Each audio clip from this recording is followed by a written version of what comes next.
താല്പര്യം കാണിച്ചിട്ടുണ്ടോ മാതാപിതാക്കൾ ഇത്രയും നല്ല ദൈവമക്കളായിരുന്നിട്ട്? എൻ്റെ മാതാപിതാക്കൾ എനിക്ക് ആവശ്യത്തിൽ കവിഞ്ഞ സ്നേഹവും കരുതലും തന്ന മാതാപിതാക്കളാണ്. അനേകർ ചിന്തിച്ചത് ഭവനത്തിൽ സ്നേഹം ലഭിക്കാഞ്ഞതുകൊണ്ടും മാതാപിതാക്കൾ സ്നേഹിക്കാഞ്ഞതുകൊണ്ടൊക്കെയാണ് ഞാൻ ഇങ്ങനെ ആയിത്തീർന്നത്. പക്ഷേ എൻ്റെ ജീവിതത്തിൽ അത് ശരിയല്ല. എൻ്റെ മാതാപിതാക്കളെ ഞാൻ എന്തെല്ലാം തെറ്റ് ചെയ്തിട്ടും എത്രമാത്രം അവർക്ക് ഞാൻ വേദന നൽകിയിട്ടും അവർ എന്നെ ദൈവസ്നേഹത്തിൽ തന്നെ കരുതുകയും എനിക്ക് ധാരാളം അവസരങ്ങൾ അവർ ഒരുക്കി തരികയും ചെയ്തു. ഞാൻ പല ക്രിസ്ത്യൻ മീറ്റിങ്ങുകളിൽ പങ്കെടുത്തിട്ടുണ്ട്. ഈ ക്രിസ്തീയമായിട്ടുള്ള മീറ്റിങ്ങുകളിലൊക്കെ ഇരിക്കുമ്പോൾ എൻ്റെ മനസ്സിൽ ചില തോന്നലുകളൊക്കെ ഉണ്ടായി. താൽക്കാലികമായ ചില തീരുമാനങ്ങളും ആഗ്രഹങ്ങളുമൊക്കെ ഉണ്ടായെങ്കിലും അതൊന്നും എനിക്ക് സ്ഥിരമായി മുന്നോട്ട് നിലനിർത്തുവാൻ കഴിയാത്ത ഒരു സാഹചര്യത്തിലാണ് ഞാൻ ജീവിച്ചു പോകുന്നത്. മദ്രാസിൽ ധാരാളം കൂട്ടുകാരും സ്നേഹിതരും ഒക്കെ ആയിട്ട് സ്വന്തമായിട്ടൊരു ജീവിതം നയിക്കുകയായിരുന്നു. എനിക്ക് ധാരാളം ധനികരായ സ്നേഹിതന്മാരുണ്ടായിരുന്നു. അവരുടെ എല്ലാം ഭവനങ്ങളിൽ അവർക്ക് ആവശ്യത്തിന് പണവും അവർക്ക് എല്ലാ കാര്യങ്ങളും ചെയ്യുവാനുള്ള പെർമിഷനുണ്ട്. അവരുടെ ഭവനങ്ങളിൽ സ്മോക്ക് ചെയ്യാനും ഡ്രിങ്ക് ചെയ്യാനൊന്നും യാതൊരു വിലക്കുകളുമില്ല. എന്നാൽ എൻ്റെ മാതാപിതാക്കൾ ഞങ്ങളുടെ ഭവനത്തിൽ ഒരു ആഷ്ട്രേ പോലും അനുവദിക്കില്ലായിരുന്നു. ഞങ്ങളുടെ ഭവനത്തിൽ വേദപുസ്തകം എപ്പോഴും അടുക്കി വെച്ചിരിക്കുന്നത് 8 മക്കളുള്ള വീടായതുകൊണ്ട് 8 മക്കളുടെ വേദപുസ്തകം, മാതാപിതാക്കളുടെ ഇപ്പോഴും വേദപുസ്തകം അടുക്കി വെച്ചിരിക്കുന്ന പ്രാർത്ഥനയുള്ള അതുപോലുള്ള ഒരു ഭവനം എനിക്ക് വളരെ അരോചകമായ ഒരു ഭവനമായിരുന്നു. എൻ്റെ മാതാപിതാക്കളെക്കുറിച്ച് ഞാൻ വിചാരിച്ചത് ആ നൂറ്റാണ്ടിൽ ജീവിച്ചിരിക്കുന്ന മനുഷ്യരിൽ ഏറ്റവും ബുദ്ധിയില്ലാത്ത ആളുകളെന്നാണ്, മണ്ടന്മാരായ ഭോഷന്മാരായ ആളുകളെന്നാണ് ഞാൻ എൻ്റെ മാതാപിതാക്കളെക്കുറിച്ച് കരുതിയത്. പല പ്രാവശ്യം ഞാൻ അങ്ങനെ പറയുകയും ചെയ്തിട്ടുണ്ട്. എൻ്റെ മാതാപിതാക്കൾ ക്രിസ്തീയ ജീവിതം നയിക്കുന്നതും ഭക്തിയോടുകൂടെ ജീവിക്കുന്നതുമൊക്കെ എനിക്ക് വളരെ അരോചകമായിരുന്നു. ഞാൻ ഒരിക്കലും അങ്ങനെയുള്ള ഒരു ഭവനത്തിലെ മകനായി അറിയപ്പെടുവാൻ ഞാൻ ആഗ്രഹിച്ചില്ല. റെനിയുടെ കഥ കേട്ടിട്ട് വിശുദ്ധ ബൈബിളിൽ കർത്താവായ യേശു ക്രിസ്തു പറഞ്ഞ മുടിയൻ പുത്രൻ്റെ കഥയോട് വളരെ സാമ്യമായിരുന്നു. മുടിയൻ പുത്രൻ എല്ലാ സൗകര്യങ്ങളുമുള്ള ഒരു നല്ല പിതാവിൻ്റെ മകനായിട്ട് ജീവിച്ചെങ്കിലും അവിടെ ഒരു സ്വസ്ഥതയില്ലായിരുന്നു. അവനെന്നും അസ്വസ്ഥനായിരുന്നു. അവനെന്നും അപ്പൻ്റെ അരികിൽ ചെന്ന് പറയും, അപ്പ എനിക്കിവിടെ താമസിക്കേണ്ട, എനിക്കിവിടെ ജീവിക്കേണ്ട, എനിക്ക് എൻ്റെ സ്വന്തം ജീവിതത്തിന് ഇവിടെ പോകണം. എന്നാൽ ആ നല്ല പിതാവ് അവനെ സ്നേഹിക്കുകയും അവനെ കരുതുകയും അവനെ വളർത്തുകയും അവനെ നന്നാക്കിക്കൊണ്ട് പോകുവാൻ അങ്ങേയറ്റം പരിശ്രമിക്കുകയും ചെയ്തിട്ടും അവൻ്റെ നിർബന്ധ ബുദ്ധി വഴങ്ങിയില്ല. അവസാനം അവൻ സകലതും സ്വരൂപിച്ച് നാടുവിട്ടു പോയി. അവൻ്റെ കഥ ബൈബിളിൽ പറയുന്ന അതേ കഥ തന്നെ സദൃശമായിട്ടാണല്ലോ റെനിയുടെ കഥ പോകുന്നത്.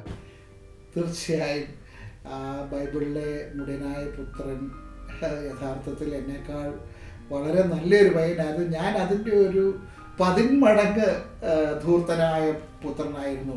എന്നാൽ എൻ്റെ ജീവിതത്തിലും ഒരു ദിവസം എനിക്ക് സുബോധമുണ്ടായി. ഇന്ന് ഈ നിലയിലായിരിക്കാൻ തക്കവണ്ണം അന്ന് ധൂർത്തപുത്രനായിരുന്നപ്പോഴും ശത്രുവായിരുന്നപ്പോഴും ദൈവത്തെ കൂടാതെ ജീവിച്ചപ്പോഴും ദൈവം സ്നേഹിച്ചു.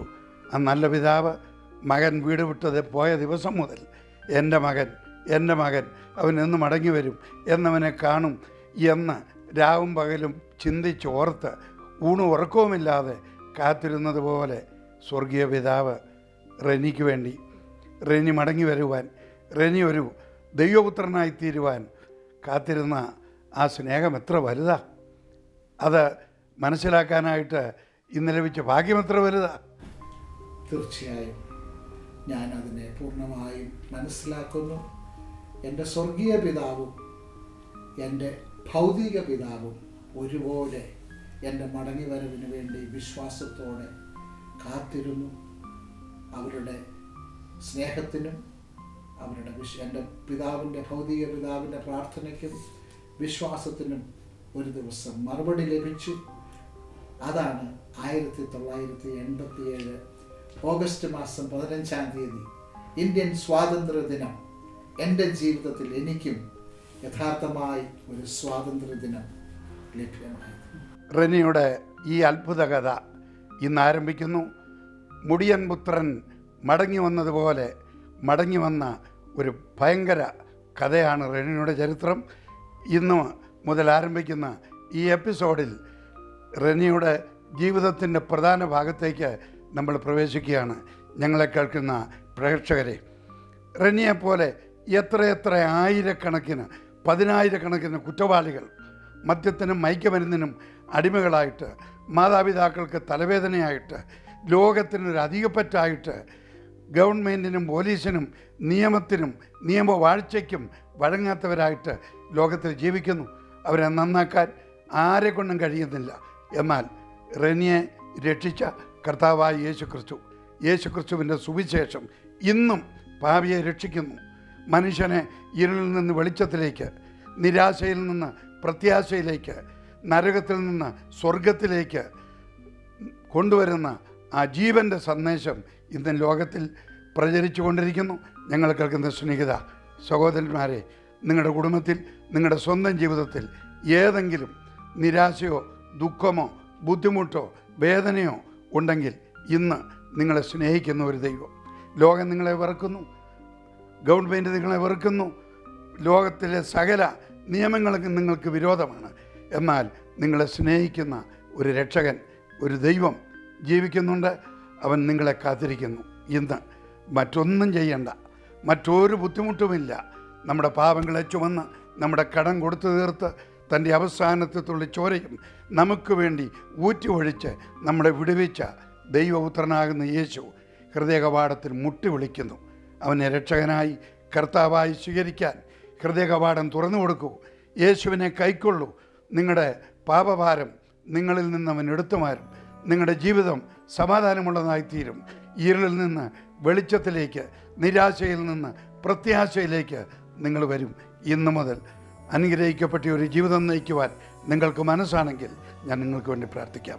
നിങ്ങളായിരിക്കുന്ന സ്ഥാനത്ത് മറ്റൊന്നും ചെയ്യേണ്ട. നിങ്ങളുടെ കണ്ണുകളെ അടച്ച് തലകളെ വണക്കി എന്നോടൊപ്പം, യേശുവേ, ദൈവപുത്ര, ഞാനൊരു പാപിയാണ്. അവിടുന്ന് എനിക്ക് വേണ്ടി, എൻ്റെ പാപത്തിന് വേണ്ടി മരിച്ചു.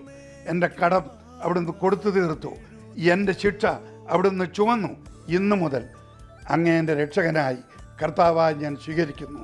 ഭീകര കുറ്റവാളിയായി ലോകത്തെ ഞെട്ടിപ്പിച്ച, കേരളത്തെ വേദനിപ്പിച്ച, മാതാപിതാക്കളെ കണ്ണുനീരിലാക്കിയ റെനി ജോർജിനെ രക്ഷിച്ച് ദൈവപൈതലാക്കി തൻ്റെ ജീവിതത്തെ ഇന്ന് ദൈവത്തിനും ലോകത്തിനും വെളിച്ചമാക്കി തീർത്ത ആ നല്ല കർത്താവ് നിങ്ങളെ രക്ഷിക്കും, നിങ്ങളെ രൂപാന്തരപ്പെടുത്തും, നിങ്ങളെ സഹായിക്കും.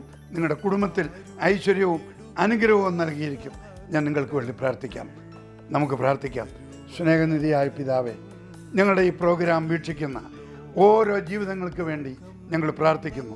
ഞങ്ങളുടെ ചുറ്റുപാടുകളും നീറിപ്പോകുന്ന പ്രശ്നങ്ങൾ കൊണ്ട് വഴിമുട്ടി, കുറ്റകൃത്യങ്ങൾ കൊണ്ടും നീചപ്രവൃത്തികൾ ചെയ്തും മനസാക്ഷിയിൽ ആക്ഷേപത്തോടെ ജീവിക്കുന്ന ആയിരക്കണക്കിന് സ്ത്രീ പുരുഷന്മാർ സ്വസ്ഥതയില്ലാതെ, സമാധാനമില്ലാതെ സമുദായത്തിൽ, കുടുംബത്തിൽ ഒരു അധികപ്പറ്റായി ജീവിക്കുന്നു.